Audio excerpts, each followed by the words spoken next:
Exam নেই তখন বুলবুলির কারণে আমাদের এক্সামগুলো পিছাই দেওয়া হয়েছে।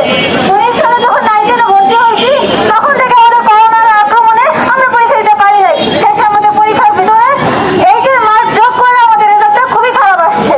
এখন আবার ইন্টারে যখন আমরা আসলাম আমাদের কোঠা আন্দোলনের কারণে আমাদের পরীক্ষাটা হচ্ছে না। 4বার স্থগিত করা হয়েছে আমাদের এক্সাম। এখন আমাদের কারোর মন মানসিকতা ভালো নেই, আমরা তাই এক্সাম দিব না। আমাদের অনেক ভাই বোনের হাত পা ভেঙে গেছে, মারাও গেছে। আজকে তো আমরা তাদের পরীক্ষাটা দেই, তাদের স্বজন এমনিতেই খুব দুঃখক্রান্ত। আবার এক্সামের আসবে ফেল, তারা কি যাবে? এই ছিল তাদের কাছে যাওয়া। আমাদের আন্দোলন করাটা কি আমাদের কি বৃথা যাবে? আমরা আন্দোলন করছিলাম তখন কিন্তু আমাদের এখানে আসে নাই যে আমরা পরীক্ষা দিই। আমরা নিজেদের থেকে আন্দোলন করতে গেছি, কলেজে ভার্সিটি পোলাপান ভাইদের সাথে আমরা গেছি, কিন্তু তারা যদি এখন আমাদের সাথে না আসে এটা খুব অযৌক্তিক কাজ হবে। সরকারের কাছে একটাই দাবি, আমরা পরীক্ষা দিব না, দিব না। সমন্বয় কর্তৃক পরিচালিত যা 15 আগস্ট 2024 ইংরেজি তারিখে প্রকাশিত হয়। আমরা সরাসরি সকল শিক্ষার্থীরা এই রুটিন প্রত্যাখ্যান করছি।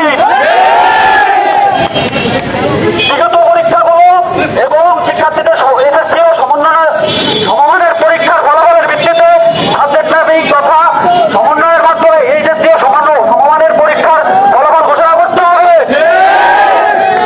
এক্ষেত্রে আসন্ন সকল এইচএসসি ও সমমানের পরীক্ষা বাতিল বলে গণ্য হবে। আমি নিজের হাতে আমরা কিন্তু এই আন্দোলনে আসছি। আমরা কিন্তু সবাই কিন্তু পড়ালেখা করে আসছে, আমাদের সকালে অনেকের প্রাইভেট ছিল, প্রাইভেট কমপ্লিট করে আসছে, ঠিক আছে। কিন্তু যেসব ভাইরা এখন মেডিকেল ভর্তি আছে, সিলেটে যেসব ভাইরা এখনো বন্যা কবলিত, তারা কিভাবে প্রিপারেশন নেবে?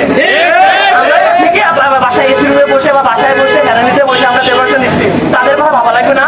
আমরা কি শুধু এসএসসি পরীক্ষার্থী? আমরা শুধু আমাদের জন্য না, আমরা সারা বাংলাদেশের কথা, সকল শিক্ষার্থীদের কথা মনে করেই আমাদের এই আন্দোলন। আমরা শুধু আমাদের জন্য না, সকল আমরা চাই যে আমাদের যদি মূল্যায়ন করা হয়, আমরা এই অ্যাডমিশন টেস্টে আমাদের পুনঃ দিতে পারবো, মেধা পুনঃ দিতে পারবো। মেধা প্রমাণ তো শুধু এখানে এসএসসি পরীক্ষায় মেধা প্রমাণ শেষ হয়ে যাচ্ছে না।